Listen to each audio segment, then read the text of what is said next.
तो चर्चा शुरू करूं इसके पहले मैं दो बातें बोलना चाहूंगा। पहली बात तो यह है कि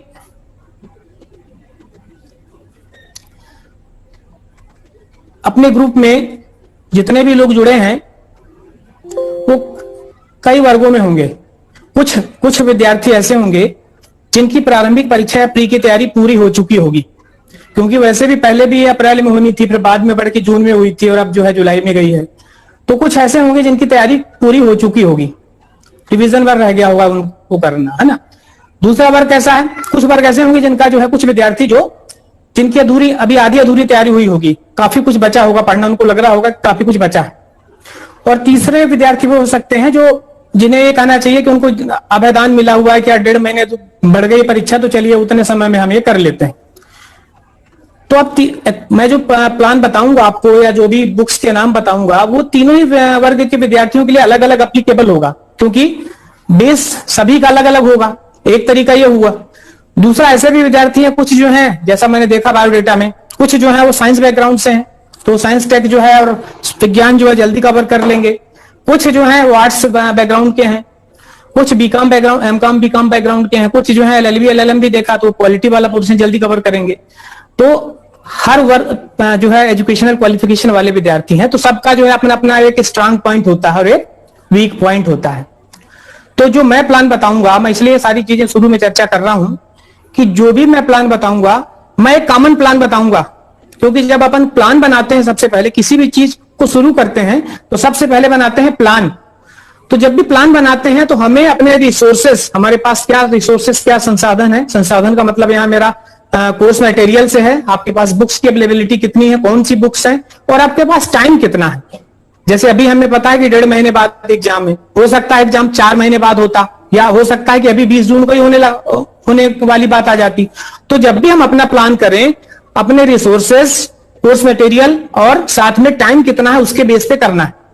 तो आज मैं सबसे पहले आपको एक बेसिक इंट्रोडक्शन प्रीलिम्स का, मेंस का और इंटरव्यू का एक ओवरलुक बता देता हूं, था हल्का फुल्का। हालांकि सब चीजें आपको पता होगी, लेकिन कुछ चीजें एडिशनल जो मुझे लग रहा है जरूरी बताना, उन चीजों पे मैं चर्चा करूंगा। और फिर मैं चर्चा करूंगा आपको थोड़ा बुक्स के बारे में। मैंने पहले ही बता दिया है कि ये आप आपके पास क्या किताबें उपलब्ध हैं और आपके पास कितना टाइम है, उसके अकॉर्डिंग आप बुक्स का चुनाव करिएगा।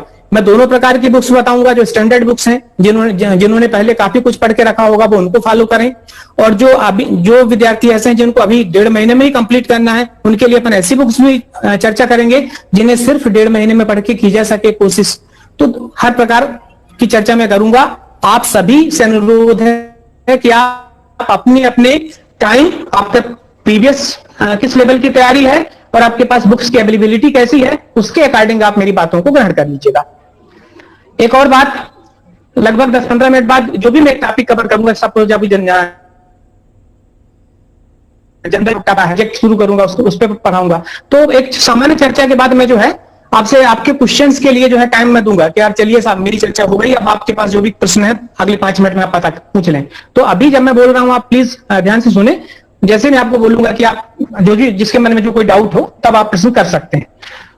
तो सबसे पहले मैं बता दूं कि जो पीएससी है वो थोड़ा एक लंबी रेस का घोड़ा है। थोड़ा लंबा इसलिए हो जाता है क्योंकि आपको पता है कि एक तो ये प्री मेंस और इंटरव्यू में लगभग साल भर समय लग जाता है, बशर्ते यदि कोई कोर्ट केस नहीं लगा हो या फिर कोई अन्य परिस्थितियां जैसे अभी की हो गई हैं, ऐसी स्थितियां नहीं आई हो, तब भी लगभग साल भर तो मिनिमम लगता है। और यदि इस तरीके की कोई परिस्थितियां आ गई हो या फिर कोर्ट केस कोई लग गया हो, तब तो 2 साल, 2.5 साल, 3 साल भी लग जाता है। 2012 की परीक्षा मुझे याद है, जिसका जो है इंटरव्यू 2016 में हुआ था और 2016 में फाइनल रिजल्ट आया था 2012 का। इसके बाद फिर आयोग ने 13-14 से जो शुरू किया लेना, तो काफी स्मूथली काम किया आयोग ने, फटाफट रिजल्ट देना शुरू किया। 2018 तक का बड़ा जो है काम स्पीडली हुआ, उसी साल मतलब सेम ईयर में काफी रिजल्ट दे दिए। 19 में जरूर कोरोना पीरियड को लेकर फिर कोर्ट में केस भी लगे हुए हैं, आप में से कईयों को पता होगा, उसकी वजह से जो है 19 और 20 को लेकर दिक्कत हुई थोड़ा। तो आप जो भी तैयारी करने वाले हैं, जैसा कि कल जो है आदरणीय व्यवहार सर ने भी बताया था कि सबसे पहला तो आपका उद्देश्य क्लियर होना चाहिए कि अपने पास जो है जॉब के तो कई तरीके हैं, बैंकिंग सेक्टर है, एसएससी है, रेलवे है, कई सेक्टर्स हैं, प्राइवेट जॉब्स हैं, प्लेसमेंट्स भी काफी अच्छे हैं कई आपके जिनका बैकग्राउंड अच्छा है एकेडमिक। लेकिन क्या होता है, आप सिविल्स में क्या होना चाहते हैं? तो सिविल्स में आने का उद्देश्य यदि आप चाहते हैं ये चीजें चाहते हैं कि आपके पास पावर हो, मनी हो, तो ये ज्यादा दिन तक नहीं चल पाता। आपके पास यदि आपको सेवा भावना है, आपको लगता है कि आपके पास, चूंकि सिविल सेवा में होता यह है कि समुचित अधिकार होते हैं, पर्याप्त मात्रा में अधिकार दिए जाते हैं, और आपका डिसीजन जो है वो कई लोगों को प्रभावित करता है। आप किसी भी पोस्ट में रहें, आप पीएससी या यूपीएससी के किसी भी पोस्ट में रहें, अब इसमें भी कई प्रकार के पोस्ट हैं आपको पता है, लेकिन इसकी हर पोस्ट, पीएससी की या यूपीएससी की हर पोस्ट जो है वो उसका एक एक डिसीजन जो है कई लोगों को प्रभावित करता है, क्योंकि आपके पास कुछ विवेकाधीन शक्तियां होती हैं और रूल्स रेगुलेशन तो सबके लिए बराबर है, कुछ डिस्क्रिशनरी पावर है, उसकी बेस पे क्या होता है कि आप अपना डिसीजन लेते हैं और उससे बहुसंख्य लोग प्रभावित होता है। यदि आप अच्छे विचारधारा के हैं, पॉजिटिव एटीट्यूड के हैं, तो आप काम क्या है पॉजिटिव तरीके से करेंगे, लोगों को फायदा होगा, लोग भी आपकी प्रशंसा करेंगे। तो यदि आप सिविल सेवा को इस रूप में लेना चाहते हैं कुछ अच्छा करने के हिसाब से, तो ये बेटर है। और क्योंकि लंबे समय तक जो है छोटी छोटी बातें मायने नहीं रखती। मेरा इसमें लगभग 12 साल का अनुभव हो गया है, 2008 बैच से हूं मैं, और हालांकि मेरी सर्विस तो 20 साल से ऊपर हो चुकी है, भिन्न भिन्न विभागों में मैंने काम किया है, कल चर्चा हो गई थी। और अब मैं बोलूं कि आपको किस तरीके से करना है इसको, तो आप प्रीलिम्स का तो देखिए, आपको भी पता है कि प्रीलिम्स में कुछ भी नया नहीं है। प्रीलिम्स सिर्फ है पढ़ने का। आप अपना सिलेबस देखें, सिलेबस के अकॉर्डिंग जिसके पास जो बुक है, अब मैं आपको बार बार बता दूं, बुक्स में अभी आगे चर्चा करूंगा, लेकिन आपको एकदम से किन चीजों को पकड़ना नहीं है कि आप पर्टिकुलर एक बुक पढ़ के नहीं हो सकते। देखिए कई लोग जो है लूसेंट से ही हो जाते हैं, कई ऐसा भी नहीं कि कोई लूसेंट पढ़ा, हो सकता है कुछ लोगों ने लूसेंट पढ़ा ही ना हो, बहुत सारी किताबें हैं, स्टैंडर्ड उन्होंने बुक पढ़ लिया हो। तो ऐसी स्थिति में होता यह है कि आपको अपनी क्षमता के अकॉर्डिंग करना है। प्रीलिम्स में सिंपल है, आपको सिलेबस के अकॉर्डिंग और जो बुक आपके पास उपलब्ध हो उसको पढ़ना है। मैं इतना बार कहूंगा कि जैसे यूनिट 10 यूनिट हैं प्री एग्जाम में, आप हर एक के लिए एक एक बुक चुन लें और उसको बेस बना लें। देखिए मार्केट में इतनी ज्यादा बुक अवेलेबल है, इतने ज्यादा नोट्स अवेलेबल हैं, और ये वैसे ऑनलाइन का जमाना है तो फटाफट पीडीएफ फॉर्म में आ जाता है, यूट्यूब में अवेलेबल है, कि जो है स्टूडेंट जो है भ्रमित हो जाते हैं कि हम क्या पढ़ें। कुछ एक पढ़ता है वो किताब, अगले ही पल पता चला दूसरे दिन दूसरी किताब लगा, बोले यार नहीं ये ज्यादा बेटर, उसके मित्र ने बताया, तो उसकी तरफ आकर्षित हो जाता है। तो होना ही चाहिए था कि आप अपनी क्षमता के अकॉर्डिंग, टाइम के अकॉर्डिंग हर चीज जो है, एक बुक, एक यूनिट के लिए एक से ज्यादा बुक बिल्कुल ना पकड़ें और उसको पढ़ें, बल्कि एक ही बुक को, आपने सुना भी होगा और बिल्कुल यथार्थ सत्य है, मैं अपना एक्सपीरियंस भी शेयर कर रहा हूं, एक ही किताब को आप कई बार पढ़ें, 2 बार 3 बार, जब तक आप 2 या 3 बार नहीं पढ़ेंगे पूरी याद नहीं होती। आप और हम सामान्य लोग हैं, है ना, कोई जीनियस एकाध हो अलग बात है कि एक बार पढ़ के, विवेकानंद जी जो थे एक बार पढ़ते थे याद हो जाता था, मुझे नहीं लगता कि आप और हम में से ऐसा कोई होगा तो बहुत अच्छी बात है, लेकिन हमें तो भाई जब तक याद नहीं होता, जब तक 2 या 3 बार पूरा नहीं पढ़ पाते, तो कम से कम आपको एक ही किताब को 2 या 3 बार पढ़ना है, बजाय आप 3 किताब पढ़ें। देखिए मैं बार बार शुरुआत में ये कह रहा हूं कि आपको मल्टी बुक नहीं पकड़ना है, प्रीलिम्स की बात हो चाहे मेंस की बात हो, मैटर वही रहता है। यदि आप संविधान की चर्चा करेंगे, आपको अनुच्छेद 1 से लेकर 395 तक ही पढ़ने हैं, हर एक में लिखा है कि 1 में ये है, 2 में ये है, तो आपको बुक्स लिमिटेड रखना है। पहली जो मेरा एक्सपीरियंस है, जो मैं बता रहा हूं ये मेरा एक्सपीरियंस है, आप अपने अकॉर्डिंग उसको ले सकते हैं, मेरी बात ठीक लगे तो ठीक, अपने अकॉर्डिंग आपको इससे बेटर वो पता है तो आप कर लीजिएगा। तो बुक्स लिमिटेड रखना है आपको और उसको बार बार पढ़ना है, बात नंबर 1। इसके बाद आपको अपना ये जो सिलेबस है, जैसे 25 को एग्जाम है तो मिनिमम आपको 15 जुलाई तक खत्म करना है। आपके लिए मान लीजिए कि आपका जो है एग्जाम डेट 15 जुलाई, क्योंकि 10 दिन जो बचेंगे अंतिम, उसमें आपको सिर्फ और सिर्फ रिवीजन करना है। होता यह है कि हम कई चीजें नई नहीं पढ़ते रहते हैं और पीछे की चीजें, वो जो सिंपल डायलॉग है, आगे पार्ट पीछे से पार्ट, वो स्थिति आ जाती, बाद में पता चलता है कि यार ऑब्जेक्टिव तो हमने गलत कर दिया, और जो है जबकि ये पढ़ा हुआ था किसी समय। तो आपको लिमिटेड सोर्स मटेरियल यूज करना है, रिवीजन पे बहुत ज्यादा फोकस करना है, और ऑब्जेक्टिव टाइप टेस्ट भी लगाने हैं समय समय पे। उससे 2 चीजें होती हैं, एक तो आपकी प्रैक्टिस होती है और दूसरा परीक्षा से आपका जो डर है, यदि आप यहीं प्रैक्टिस मार्क टेस्ट घर में करेंगे तो क्या होगा, वहां डर नहीं रहेगा। तीसरी चीज, आप कितने गहरे पानी में हैं, आपने जो पढ़ा है उससे रिलेटेड क्वेश्चन कितने आ रहे हैं, बन रहे हैं कि नहीं बन रहे हैं, ये भी काफी हद तक थोड़ा सा सेल्फ जो है पता चलता है हमें जानकारी कि हमारा पढ़ाई का स्तर क्या है। तो ये प्रीलिम्स की बात है। प्रीलिम्स में कुछ भी नया नहीं है, आप भी जानते हैं कि प्रीलिम्स में सिंपल सी बात है, पढ़ना है, रिवीजन करना है, वहां 4 ऑब्जेक्टिव ऑप्शन आने हैं, तो उसमें से आपको सही चुनना है। हाँ, कट ऑफ की बात करें तो ये ईयर टू ईयर वेरी करता है, लेकिन एक सामान्य जो है पिछले हम 10 सालों की बात करें तो 80 के नीचे तो संभावना कम रहती है, कभी कभी चला जाता है, गया भी है इस साल। लेकिन आप 85 के आसपास मान के चलें, जो कट ऑफ है वो भले ही चला जाए 80 चला जाए, एक आध नीचे चला जाए, लेकिन आप 85 के आसपास मान के चलें कि आपको 85 करना है। कैटेगरी वाइज ये थोड़ा वेरी कर सकता है, तो 4-5 नंबर 1-2 नंबर का वेरिएशन आ सकता है हर कैटेगरी वाइज, और लेकिन 85 का टारगेट रखें, क्योंकि होता है कि जितना आप टारगेट रखते हैं जरूरी नहीं कि उतना मिल जाए। तो टारगेट आप 85 का रखेंगे तो आराम से 80 प्लस रहेंगे, और 80 प्लस रहेंगे तो आप सेफ रहेंगे। एक चीज और, आप इस समय जो 1.5 महीने बचे हैं, मैं 1.5 महीने मान रहा हूं क्योंकि ठीक है मैंने आपको बता दिया है कि 10 दिन रिवीजन के, तो जो लगभग 1.5 महीने हैं उसमें आप अधिक से अधिक मेहनत करें। मैक्सिमम जो सिर्फ विद्यार्थी हैं जिनका काम पढ़ना है, 24 घंटे उनको जो दिए गए हैं, वो आराम से आप 12-13 घंटे पढ़ सकते हैं परीक्षा के समय। और जो ऐसे वर्ग हैं जो एम्प्लॉय हैं, कहीं काम कर रहे हैं वहां, तो वो भी कोशिश करें कि वो नौकरी के अलावा कम से कम 7-8 घंटे जरूर दें, क्योंकि आप जब टाइम देंगे, जब चीजें आपको क्लियर होंगी। आप सोचें हल्के में ले लें कि 1 घंटा पढ़ के हो जाएगा, ऐसा संभव नहीं होता। तीसरी चीज ये कि आप मेंस, चूंकि आपको मेंस भी देना है, तो आप चीजों को अच्छे से याद करें। ये नहीं कि आपका प्री जिस दिन खत्म हो आप सोचे अब तो काम खत्म, भूल जाओ। आपको आगे मेंस भी देना है, मेंस के बाद इंटरव्यू देना है। कौन सी चीज कहां काम आ जाए कह नहीं सकते। हो सकता है जो चीज आपने प्रीलिम्स में पढ़ी थी वो मेंस में काम आ गई, या जो चीजें आपने मेंस में पढ़ी थी वो इंटरव्यू में काम आ गई। तो आपको हर चीजों को बारीकी से पढ़ना है। एक चीज अंतिम और, प्रीलिम्स में आप ज्यादा मेहनत इसलिए करें, देखिए सिंपल फंडा है, प्रीलिम्स में आपको ज्यादा मेहनत करने से आपको मेंस और इंटरव्यू में भी फायदा उसका मिलेगा। क्यों? क्योंकि जो चीजें आप प्रीलिम्स में पढ़ रहे हैं, चूंकि आना वो भी मेंस में भी है, वही चीजें, सिलेबस थोड़ा बहुत अंतर है लेकिन कुछ हद तक वो है। साथ में क्या है, इंटरव्यू में भी वो चीजें पूछी जानी है थोड़ा बहुत।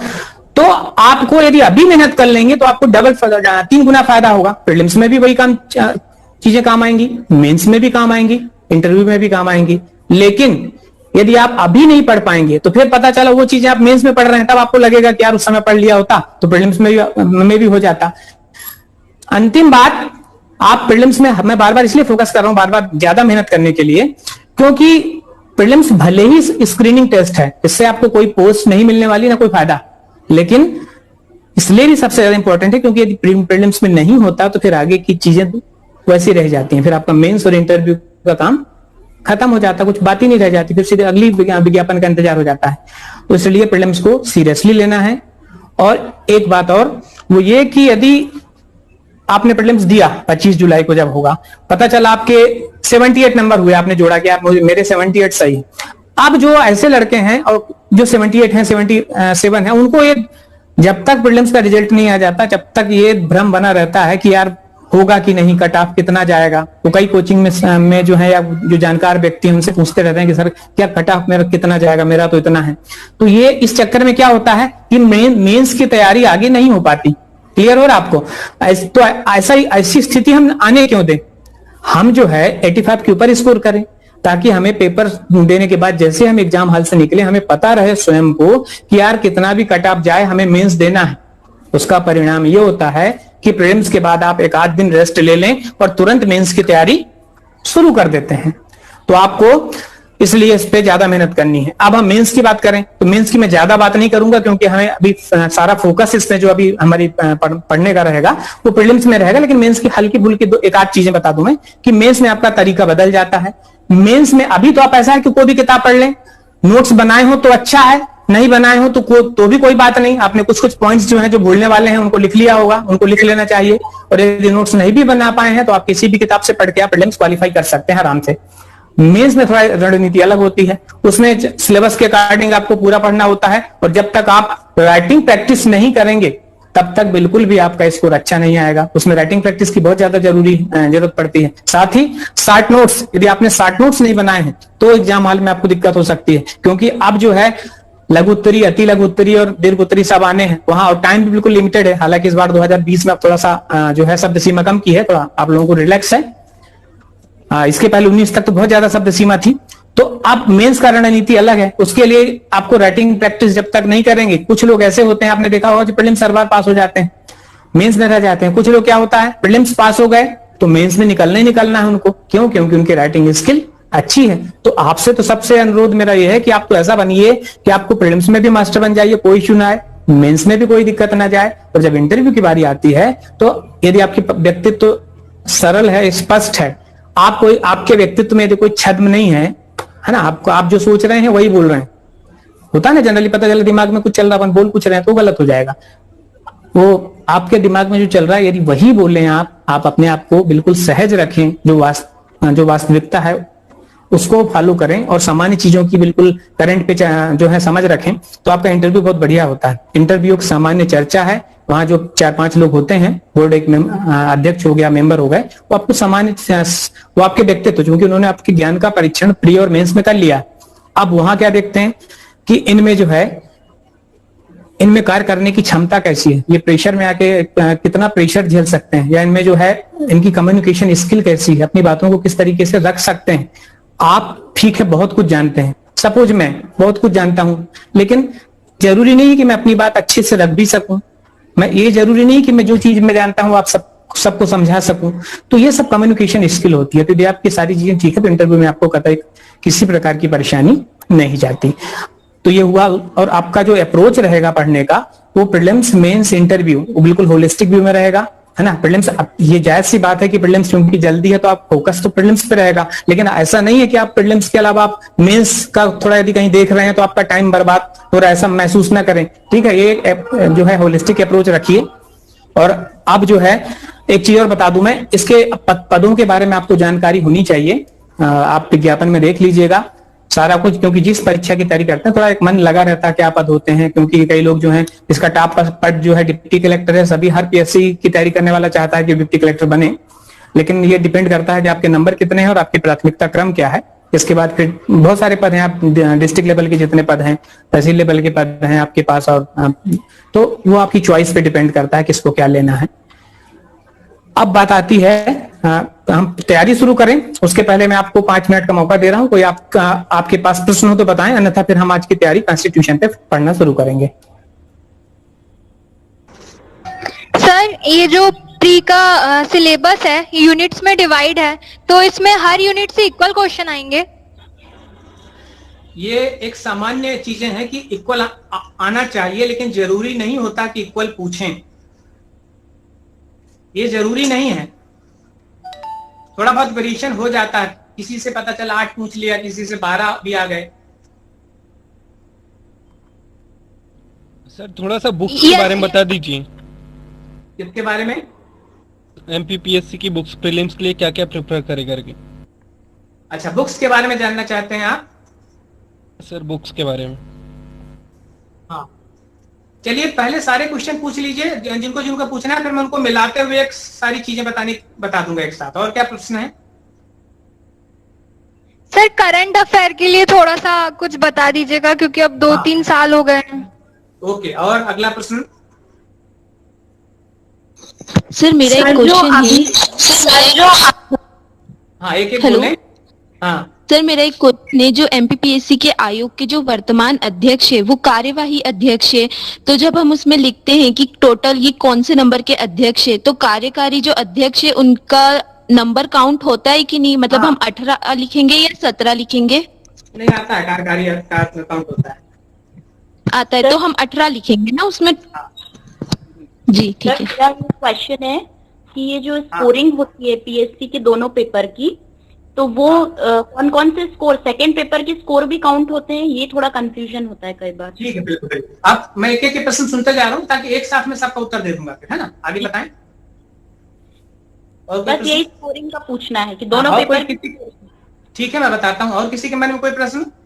सर जो अभी वाला पीएससी नहीं दे सकते, उनका एलिजिबिलिटी नहीं है, तो फिर वो लोग कैसे प्रिपेयर कर सकते हैं दोनों के लिए? आप उसके लिए बुक्स वगैरह और वो भी बता दीजिएगा। ओके, आगे और किसी का प्रश्न?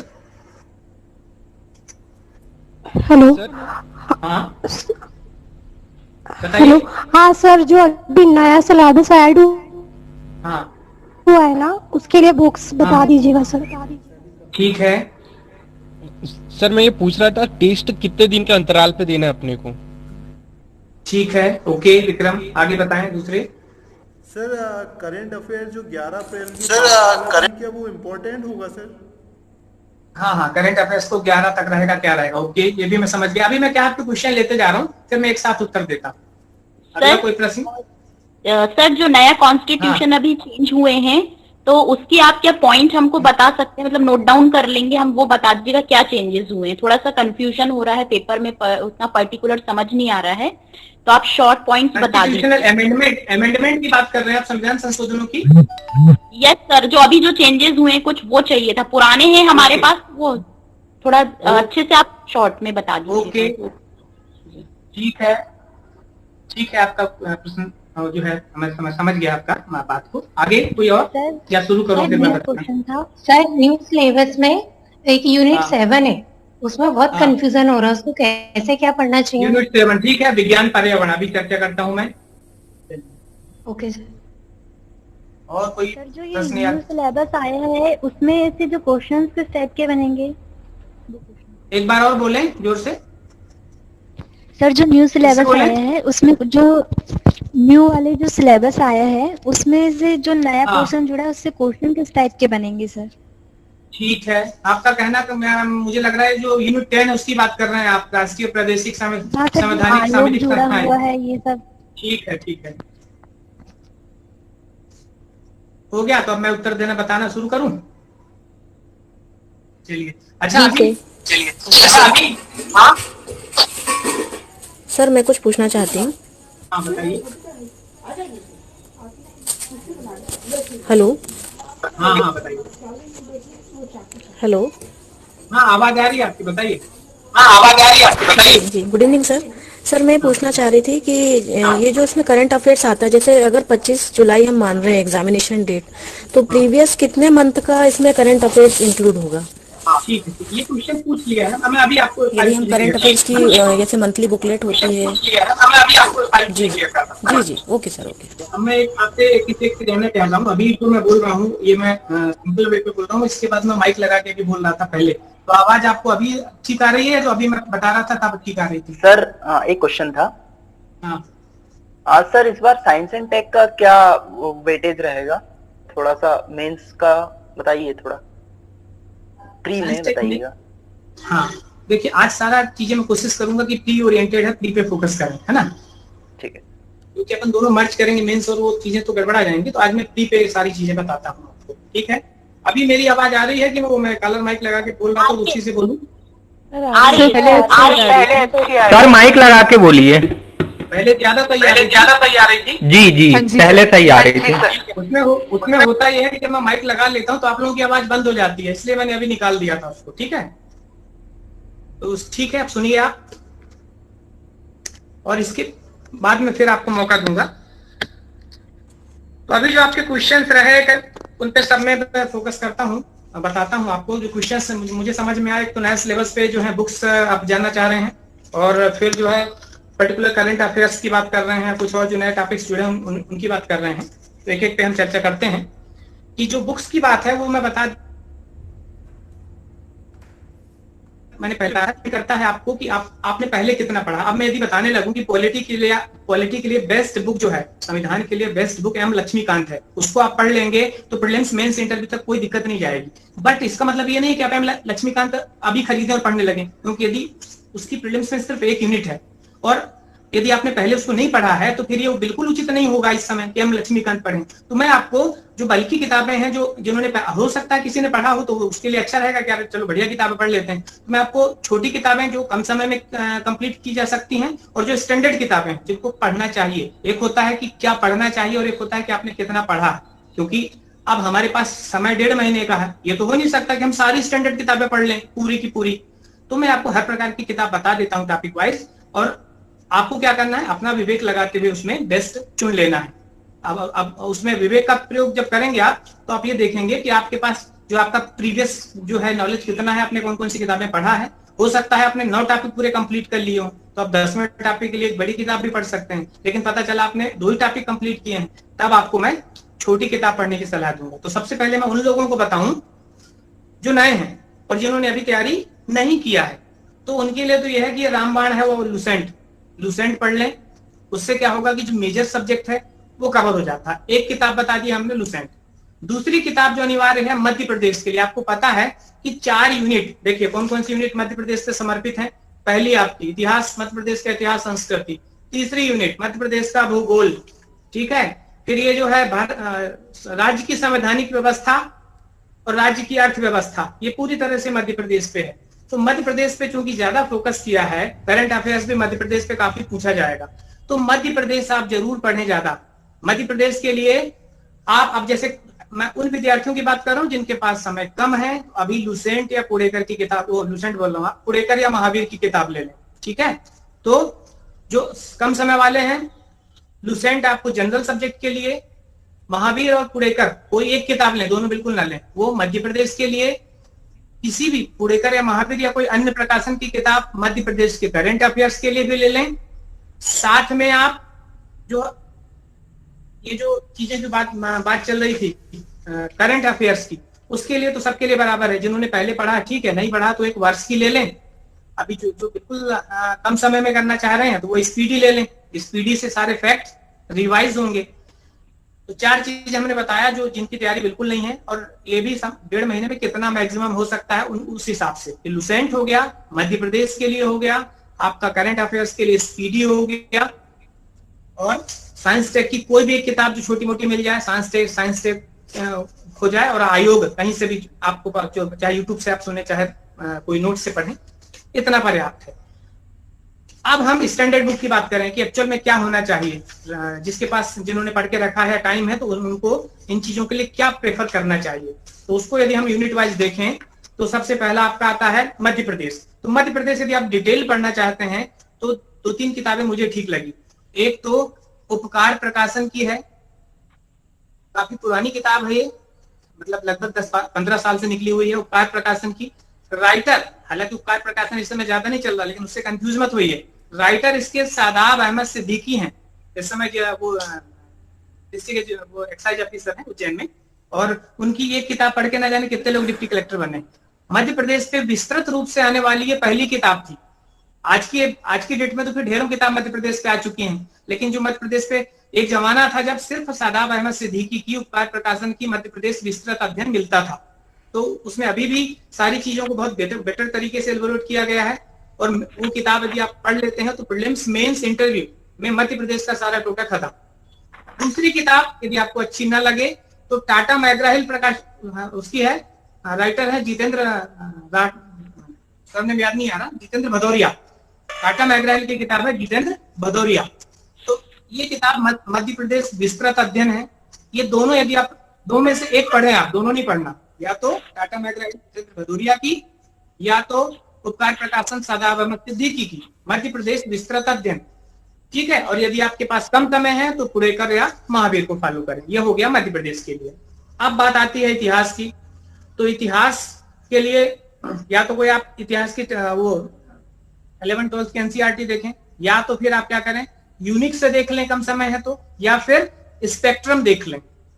मैं ऑप्शन आपको बता रहा हूं, चुनना आपको कोई एक ही है, तीनों को नहीं उठाना है। या तो स्पेक्ट्रम देख लें, या तो इतिहास की जो स्टैंडर्ड बुक है जैसे एलपी शर्मा वगैरह की चलती है, वो आपने पढ़ा हो किसी ने तो वो बेटर है। विपिन चंद्र है, यशपाल ग्रोवर है, यदि इनको पढ़ के रखा है आपने वो ठीक है। या फिर कुछ नहीं पढ़ा है आपने तो यूनिक देख लीजिए। लुसेंट में इतिहास थोड़ा कम है। लुसेंट में यदि आप प्राचीन, ये एंशिएंट और मेडिवल, प्राचीन और मध्य इतिहास तो ठीक है, देख सकते हैं। जो मॉडर्न इंडिया है वो लुसेंट में मतलब बिल्कुल भी ठीक नहीं। तो स्पेशली मॉडर्न इंडिया के लिए आपको कोई किताब रेफर करना पड़ेगा। स्पेक्ट्रम यदि आप पढ़ सकते हैं तो ज्यादा बेटर है, ठीक है। अब भूगोल की बात करें, एमपी के लिए तो हमने पहली चर्चा कर लिया, चाहे वो एमपी का इतिहास संस्कृति हो चाहे भूगोल। अब भूगोल की बात करें तो भूगोल के लिए भी सिंपल है, आप यूनिक गाइड से देख लें, या तो महेश कुमार वर्णवाल की किताब से देख लें।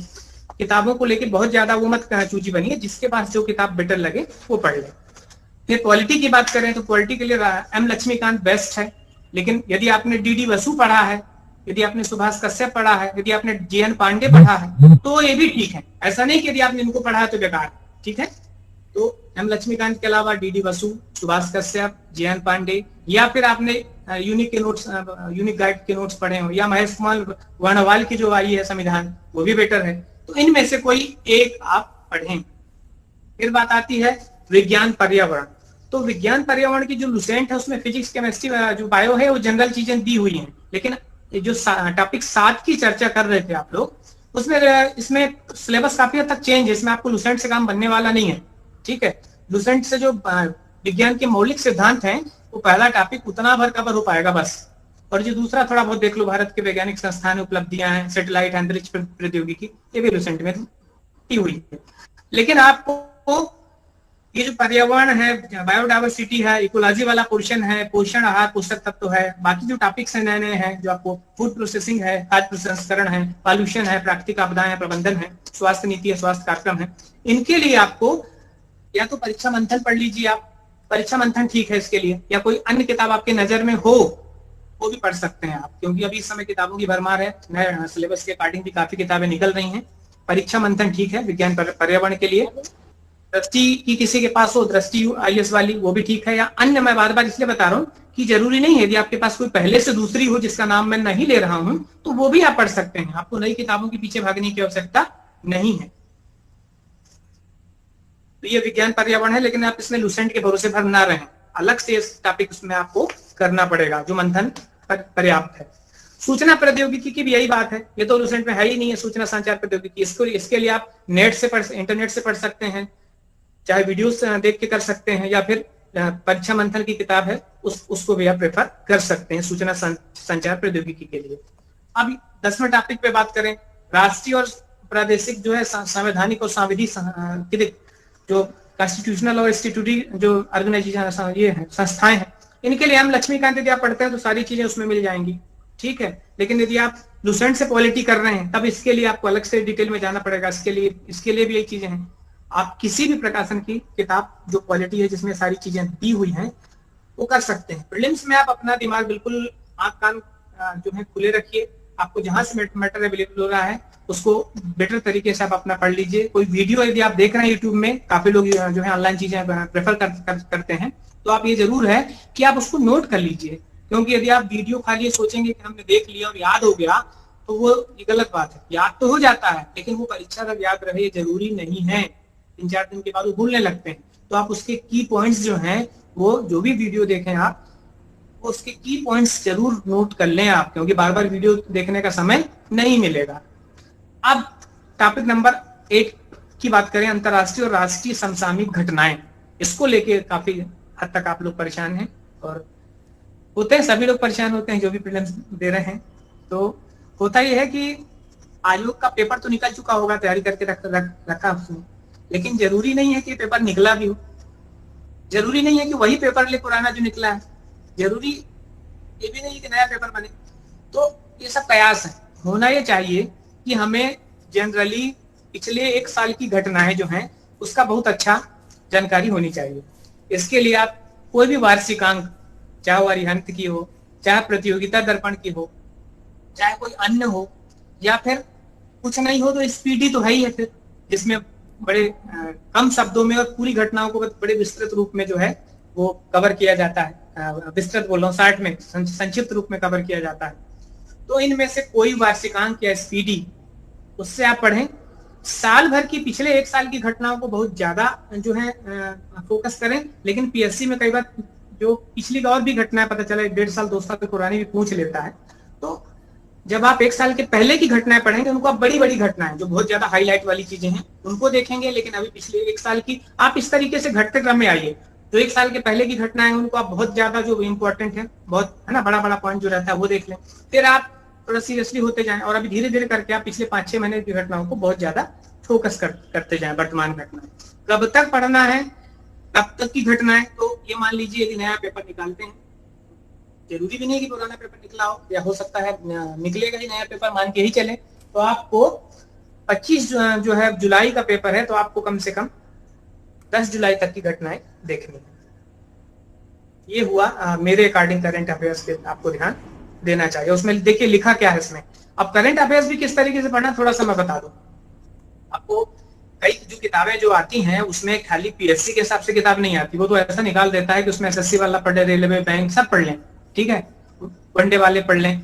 तो आपको ये पता होना चाहिए कि हमारे काम का क्या है। अब ये कैसे पता चलेगा कि आपके काम का क्या है? तो उसके लिए एक आपको सिलेबस पे नजर रखनी है। दो चीजें आप अपनी टेबल पे हमेशा रखें, एक सिलेबस ये 3 पेज का प्रीलिम्स का, इसको आप प्रिंट करके रख लें हमेशा अपने, अभी जब तक प्रारंभिक परीक्षा नहीं होती। और दूसरा पिछले कितने 14 से पेपर आप शुरू करिए। 13 तक ओल्ड पैटर्न था, ये 14 से शुरू नया पैटर्न शुरू हुआ था। तो 2014 हो गया, 15, 16, 17, 18, 19 पिछले 6 साल के पेपर आप कर लें। उससे ये पता चल जाएगा कि किस तरीके के प्रश्न न सिर्फ करंट अफेयर्स में बल्कि अन्य सब्जेक्ट हैं उसमें पूछे जाते हैं। उससे आपको ये पता चल जाएगा, आप इंपॉर्टेंट क्वेश्चन पहचानना सीख जाओगे, है ना। तो पिछले प्रश्न जरूर करें, ये गलती ना करें। कई लोग लास्ट मोमेंट के लिए बैठे रहते हैं कि यार हम अभी एक काम करते हैं, पढ़ते जाते हैं 15 जुलाई के बाद पिछले पेपर कर लेंगे। तो ये गलत परिपाटी है। आप एक 2 दिन के अंदर में पिछले पेपर करते रहें। बल्कि मैं तो ये बोलूंगा कि पिछले पेपर के अतिरिक्त आप जो है, जो मॉक टेस्ट है विभिन्न कोचिंग संस्थान जो है उपलब्ध कराते हैं, आपके दोस्त भी आपस में शेयर कर सकते हैं। और टाइम यदि मिलेगा मुझे, हाँ मैंने जो होगा तो मैं भी कुछ पेपर डाल दूंगा, तो ये भी साथ में देते चले, ठीक है। और इसमें जो इसका तरीका है पढ़ने का, तो ज्यादातर फोकस करता है घटनाओं, उनसे संबंधित स्थान और जो व्यक्तित्व है, पर्सनालिटी है, वो किससे संबंधित है, ठीक है। तो आपको जो पिछले 1 साल की पर्सनालिटी है, जिनका देहांत हो गया हो, जिनको पुरस्कार मिला हो, किसी भी तरीके से चर्चा में आई हो, उन पर्सनालिटी पे आपको पता होना चाहिए। घटनाएं जो हुई हैं उनको पता होना चाहिए और उनके स्थान का पता होना चाहिए, ठीक है।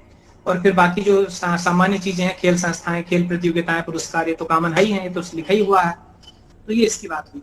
एक ने भी किन्हीं ने पूछा था कि जो सेकंड पेपर है क्या उसके मार्क्स जुड़ते हैं, तो नहीं है। जो एमपीपीएससी स्टेट सिविल सर्विसेज है उसमें जो मेरिट लिस्ट बनती है वो सिर्फ पहले पेपर के बेस पे बनती है। जो दूसरा पेपर है वो क्वालिफाइंग है, सिर्फ क्वालिफाइंग है, 40% मार्क्स लाने हैं उसमें।